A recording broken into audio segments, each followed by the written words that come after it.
আপনাদেরকে এই বিষয়টা অবগত করার জন্য মুসাইলামাতুল কাজ্জাব দুনিয়া থেকে বিদায় হয়ে গেছে। 1908 সালে আরেক কাজ্জাবের আবির্ভাব হয়েছিল ভারতে, যাকে কাদিয়ানি বলা হয়, গুলাম আহমদ কাদিয়ানি। বলেন কি নাম? গুলাম আহমদ কাদিয়ানি। সেই খাটাস আবারও নিজেকে নবী দাবি করছে। বলেন নাউজুবিল্লাহ। এই খাটাস কি করছে? নিজেকে নবী দাবি করছেন। আল্লাহ রাব্বুল আলামিন কুরআনুল কারীমে সূরা আহজাবের 40 নম্বর আয়াতে বলে দিয়েছেন, মা কানা মুহাম্মাদুন আবা আহাদিম মির রিজালিকুম ওয়ালাকিন রাসূলুল্লাহি ওয়া খাতামান নাবিয়্যিন। হে রাসূল, আপনার পরে আর কোনো রাসূল আসবে না, কোনো নবী আসবে না। তারপরও সেই খাটাস গুলাম আহমদ কাদিয়ানি সে নিজেকে নবী দাবি করলো। বলেন নাউজুবিল্লাহ। তাম পৃথিবীতে যত দল আছে, যত মত আছে, যত পন্থা আছে, যত পদ্ধতি আছে, সবাই একমত যে কাদিয়ানিরা নিঃসন্দেহে নির্ভেজালভাবে ওরা কাফের, কাফের এবং কাফের। আপনি যেদিকে তাকাবেন, মুসলমানদের ভিতরে যত দল আছে, আমাদের বাংলাদেশে মুসলমানদের ভিতরে অনেক দল না? আপনি দেখেন, এক পাশে সুন্নি, এক পাশে লামাজহাবি, আহলে হাদিস, কৌমি, সরমোনাই, বিভিন্ন দল না? কিন্তু সমস্ত দল সব বিষয় থেকে একমত পোষণ করেছেন কাদিয়ানিরা নিঃসন্দেহে নির্ভেজালভাবে কাফের। কথা বুঝতে পারছেন?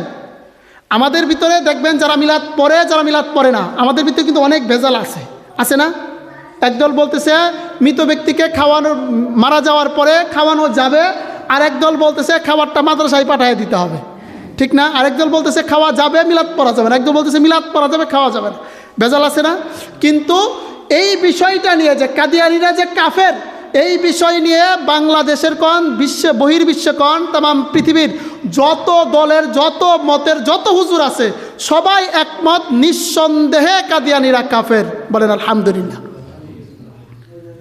এই কাদিয়ানিরা বাংলাদেশের ভিতরে তারা নিজেদেরকে মুসলিম বলে দাবি করছে, কিন্তু সমস্ত উলামায়ে কেরামের আদেশ হলো সে কাদিয়ানিরা হলো কাফের। তারা নিঃসন্দেহে কাফের, নিঃসন্দেহে কাফের। উলামায়ে কেরামের আদেশ হলো কাদিয়ানিরা শুধু কাফের নয়, এই কাদিয়ানিদেরকে যারা কাফের বলবে না ওইটাও কাফের। কাদিয়ানিরা শুধু কাফের নয়, শুধু খালি ওরা কাফের না, কাদিয়ানিদেরকে কাফের বলতে যাদের অন্তরে দ্বিধাবোধ হবে যে ওরা কাফের না, ওরা তো নামাজ পড়ে, রোজা রাখে, হজ করে, যাকাত দেয়, ভালো কাজ করে, তসবিহ পড়ে, জিকির আজকার করে, কোরআন তেলাওয়াত করে, সমস্ত ভালো কাজ করে, তাদেরকে আমরা কাফের বলবো কিভাবে? ও একটু দ্বিধাবোধ করলেও সমস্ত উলামায়ে কেরামের মত ওইটাও কাফের হয়ে যাবে। এই আলোচনার সূক্ষ্ম আলোচনাটা আবার বুঝেন, যে কোনো ব্যক্তি যদি মনে মনে ধারণা করে যে কাদিয়ানিরা নামাজ পড়ে, রোজা রাখে, হজ করে, জাকাত দেয়, ভালো কাজ করে, তসবিহ পড়ে, তসবিহ পড়ে, জিকির আজকার করে, কোরআন তেলাওয়াত করে, সব ইবাদত বন্দেগী সব দিকে ঠিক আছে, এই দিকে চিন্তা করে যদি কোনো ব্যক্তির ভিতরে একটু খটকা লাগে, তো একটা জিনিসই তো শুধু অস্বীকার করতেছে, আর সব তো ঠিক আছে, এই সন্দেহ করে যদি কাদিয়ানিদেরকে কাফের বলতে দ্বিধাবোধ হয়, সমস্ত উলামায়ে কেরাম একমত ওই ব্যক্তিটাও কাফের হয়ে যাবে। কারণ সর্বস্বীকৃত মত রাসূলুল্লাহ সাল্লাল্লাহু আলাইহি সাল্লাম হলেন খাতামুন নাবিয়্যিন, তিনি সর্বশেষ নবী। বলেন আলহামদুলিল্লাহ। আমার কথা কি বুঝতেছেন? কাদিয়ানিরা নামাজ পড়লেও কাফের, রোজা রাখলেও কাফের, হজ করলেও কাফের, যাকাত দিলেও কাফের। এটা কি শুধু আমার কথা না সমস্ত উলামায়ে কেরামের কথা? কথা বলে না, সমস্ত উলামায়ে কেরামের কথা না?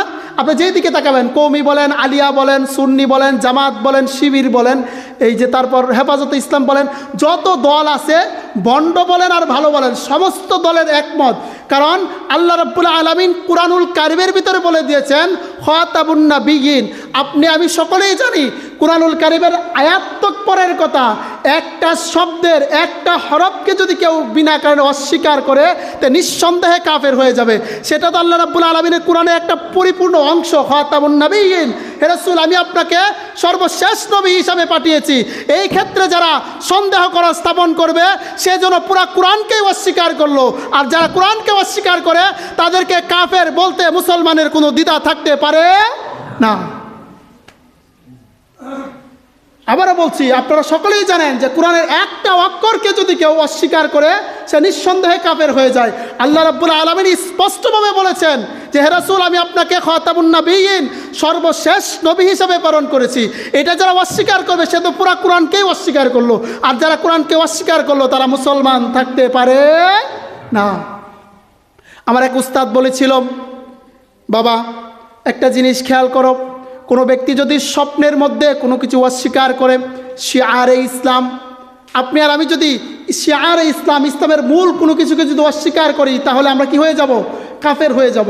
কিন্তু স্বপ্নের ভিতরে যদি সে কেউ অস্বীকার করে তখন সে কাফের হবে না, কারণ তার সেন্স নাই, সে স্বপ্নের ভিতরে করছে। কি করছে? স্বপ্নের ভিতরে করছে।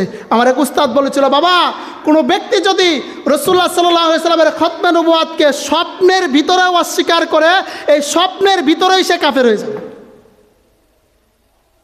খতমে নবুয়াত এত মারাত্মক জিনিস। আল্লাহর ওয়াহদানিয়াত, আল্লাহ এক, আর রাসূলুল্লাহর খতমে নবুয়াত।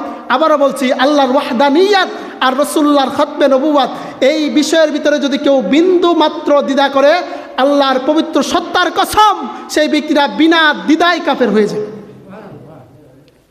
কথা বুঝতে পারছেন?